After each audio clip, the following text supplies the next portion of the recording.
चिराग और भाजपा दोनों घोड़ा है, मगर चिराग बिहार में जो भाजपा है ना वो लंगड़ा घोड़ा, और लंगड़ा घोड़ा किस काम का होता है? अब भाजपा को जब अपनी औकात दिख गई ना कि भाई चिराग हनुमान के बिना लंका नहीं जीता जा सकता, कुड़नी वाला, अगर मान लीजिए कि चिराग एक दिन प्रचार करके जितवा सकता है आपको गोपालगंज, तो 5 दिन से अगर रेगुलर प्रचार करता तो क्या होता?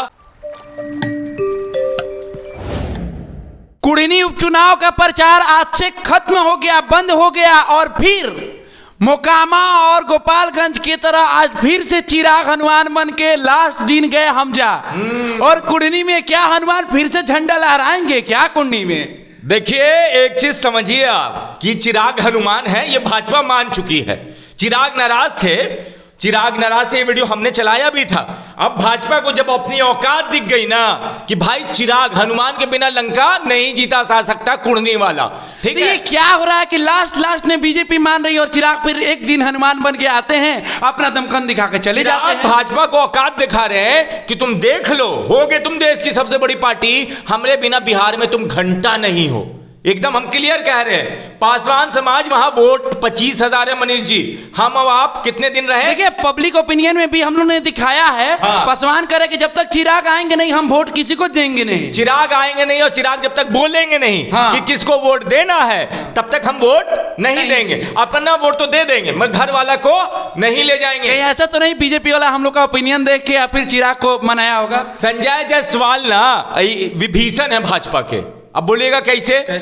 संजय जायसवाल का एक बयान याद कीजिए जिसमें उन्होंने कहा कि 35 सीटों पे अकेले लड़ेंगे। उसके बाद चिराग नाराज हो गए, चिराग नहीं गए। अगर मान लीजिए कि चिराग एक दिन प्रचार करके जितवा सकता है आपको गोपालगंज, तो 5 दिन से अगर रेगुलर प्रचार करता तो क्या होता?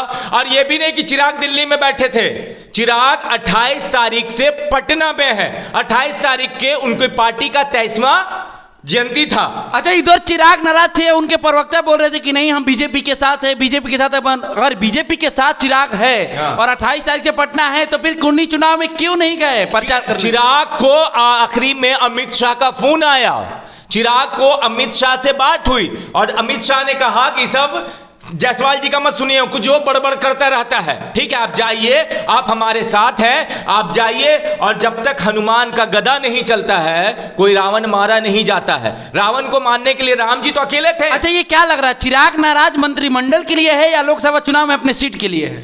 देखिए मंत्रिमंडल अब उनको नहीं चाहिए जी, ठीक है? कितने दिन का बचा है जी? बस कुछ दिन, 1 साल। हाँ, 1 साल 1.25 साल रख लीजिए, मतलब दिसंबर से तो चुनाव प्रचार शुरू हो जाएगा। तो 1 साल का लेके क्या करेंगे? चिराग बिहार का चिराग है और बिना चिराग के भाजपा का चिराग नहीं जलेगा।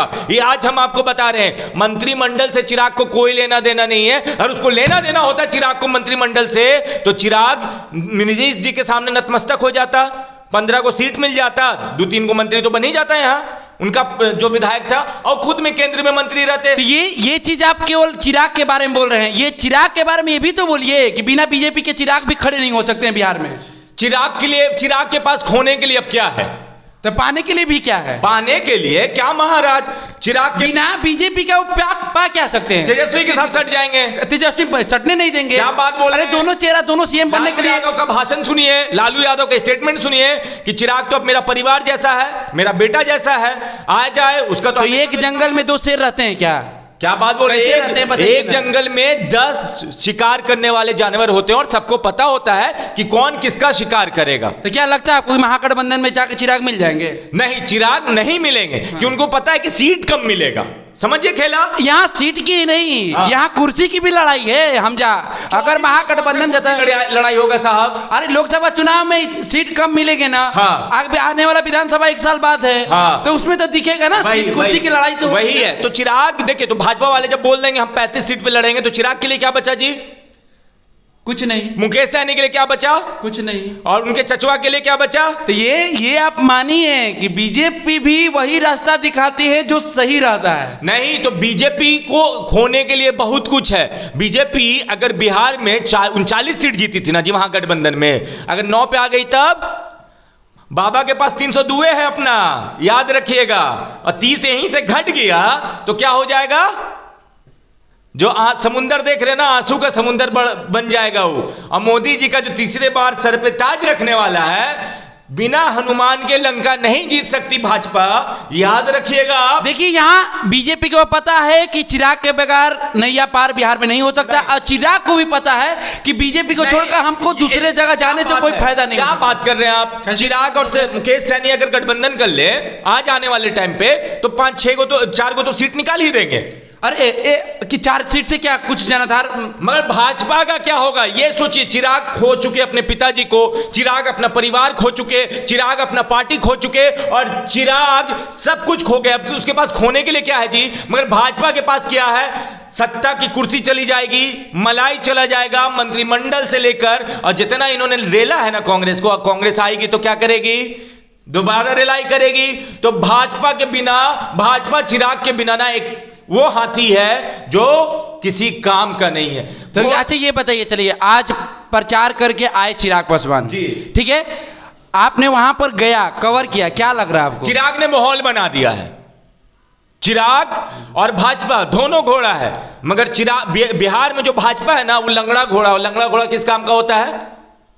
किसी काम का होता है? बिना चिराग के भाजपा यहां दौड़ नहीं सकती, बिना चिराग के भाजपा यहां कोई रेस नहीं जीत सकती। यह साबित कर दिया ना जी उन्होंने गोपालगंज में। गोपालगंज में अगर चिराग आखिरी दिन नहीं जाते तो 1700 मार्जिन था साहब, 1700। और 1700 मार्जिन कब इधर से इधर होता है समझ में नहीं आता है। यहां पे भाजपा एक तरफा हारते हुए जहां पे दिख रही थी, वहां पे भाजपा रेस में आ गई है। तो क्या लगता है कि चिराग के जाने से कुर्नी में उलटफेर हो गया है? देखिए कुर्नी का माहौल जबरदस्त हो गया है, पासवान जाति में जोश आ गया। अब कह रहा है हमारा नेता अब आया है, जबकि भाजपा 40 को से ज्यादा विधायक वहां उतार चुकी थी। होटल मिल रहा था हम लोगों को, क्या बोल रहे थे सब भाजपा वाले बैठे हुए। 10 गो मंत्री सेंट्रल के उतारने के बाद, 40 गो विधायक उतारने के बाद भी अगर आपको तो अगर देखिए भाजपा चले ठीक है, इधर चिराग पासवान, हाँ, उधर पृथ्वी माली, हाँ, अब बताइए कि इसमें बीजेपी कितना आगे जा सकता है कुर्नी उपचुनाव में, क्या लीड करेगा? देखिए ये सवाल सही है। भाजपा को लग गया कि भाई यहां से निषाद वोटर मेरे हाथ से खिसक गया, ठीक है। चिराग पासवान भी अभी तक कुछ नहीं बोले थे, चिराग पासवान का कोई स्टेटमेंट आपने नहीं सुना था। अब उनको लगा कि भाई कोई तो चाहिए, मतलब तो चाहिए। एक प्लस एक करें किसके साथ? तो माली समाज लगभग 11,000 है वहां पे, एकदम जो इंटैक्ट वोटर है, गांव में ही रहता है, 11 में 10 पोल कर ही देगा, ठीक है। तो माली समाज क्या है? अब माली समाज के पास अभी तक कोई नेता नहीं था। माली समाज को जो चाहता था वो बहका के ले जाता था, मतलब बातों में, और उसके बाद वोट करवा देता था। अब पृथ्वी कुमार माली उभर के ऊपर आए। अब पृथ्वी कुमार माली ने जो मेहनत किया है पिछले 2 सालों से, 3 सालों से, उन्होंने माली समाज के अंदर तो अपना जनाधार मान लिया। आप जब गए थे तो लोग क्या कह रहे थे? यही कह रहे थे कि मेरे लिए कोई नेता खड़ा है, जहां पृथ्वी माली बोलेंगे वहां हम वोट दे करेंगे। तो देखिए अब माली समाज क्या कह रहा था कि हम वो लोग हैं जो दूसरे की खुशी के लिए अपना मेहनत लगाते हैं। दूल्हा आप बनते हैं मगर सेहरा कौन बनाता है? हम। तो भाजपा को एक बात एक और कहा था, हाँ, कि इससे पहले हमको पता नहीं था पॉलिटिकल होता क्या है। हाँ, राजनीति होती क्या है? हम तो फूल बेचने वाले हैं साहब। हाँ। मुझे राजनीति के बारे में कुछ नहीं पता था। जब से पृथ्वी माली आए हैं, हाँ, मुझे भी लगा कि पॉलिटिकल ये चीज है, हाँ, और हम ही अपने हक के लिए लड़ सकते हैं। इससे पहले मुझे कुछ नहीं पता था। तो क्या लग रहा है क्या कि पृथ्वी माली पूरा अपना दमखम दिखा दिए हैं? 11,000 में कितना % बीजेपी को? 90% वोट बीजेपी को मिलेगा। हाँ, पृथ्वी माली के वहां कैंपेन करने से लिख लीजिए कि माली समाज इंटैक्ट हो गया है, एकजुट हो गया है। क्योंकि वही आपने जो कहा ना कि इससे पहले हमको पता नहीं था राजनीति क्या है। अब अगर हमारा और आपका कोई रहनुमा आ जाए तो आप उसका वोट बात मानिएगा कि नहीं मानिएगा? मानिएगा ना जी। तो पृथ्वी माली 11,000 वोट को सिर्फ आप 11,000 नहीं देखिए, इस लिहाज से देखिए कि आपको तारापुर में कितना हजार वोट से हारी थी राजद? सिर्फ 2300 वोटों से। गोपालगंज कितना हजार वोटों से हारी राजद? 1700 वोटों से। तो 11,000 वोट सिर्फ 11,000 नहीं है, इसको 10 गुना बढ़ा के देखिए आप। तो भाजपा, देखिए भाजपा तो चाणक्य मानी जाती है, अमित शाह की राजनीति तो जानते हैं हम। और संजय जायसवाल सीधा फोन किए थे पृथ्वी कुमार माली को, और उन्होंने कहा था कि आइए साहब साथ दीजिए, हम आपको बाद में देखेंगे। और उन्होंने फिर एक बयान दिया जिसमें कहा कि आप 5 तारीख के बाद मेरे से मिलिए। तो जब उनको लगने लगा जब तक आप किसी को फायदा या नुकसान नहीं पहुंचाइएगा, आप या हम या दुनिया का कोई भी इंसान किसी को याद नहीं करता है, तो उनको लगने लगा कि पृथ्वी कुमार माली की वजह से माली वोट इंटैक्ट हो रहा है। तो माली वोट तो आ रहा है, मगर आप सोच लीजिए कि भूमियार वोट वहां 50,000 है और अपर कास्ट 62,000, और पूरा का पूरा तो मिलने वाला नहीं है। 31,000 पोल होगा या 30,000 पोल होगा, तो 30,000 से आप चुनाव जीत सकते हैं क्या? तो बिना माली और चिराग के भाजपा का कमल मुरझाया रहेगा। तो चलिए आप सब भी बताइए जाकर कि माली और चिराग कितना फायदेमंद होंगे बीजेपी के लिए, कमेंट्स करके बताइए। और अपनी कोई क्वेश्चन हम लोगों से छूट गई होगी तो आप कमेंट्स में जाकर अपनी क्वेश्चन को करिए, ताकि हम लोग नेक्स्ट वीडियो में आपको बताएंगे और दिखाएंगे। नेक्स्ट वीडियो बता दिए चिराग अभी ऑपरेशन क्यों हो रहा है वो अलग नहीं ये नेक्स्ट वीडियो में, हाँ इसका भी ऑपरेशन करेंगे नेक्स्ट वीडियो में। तब तक के लिए धन्यवाद।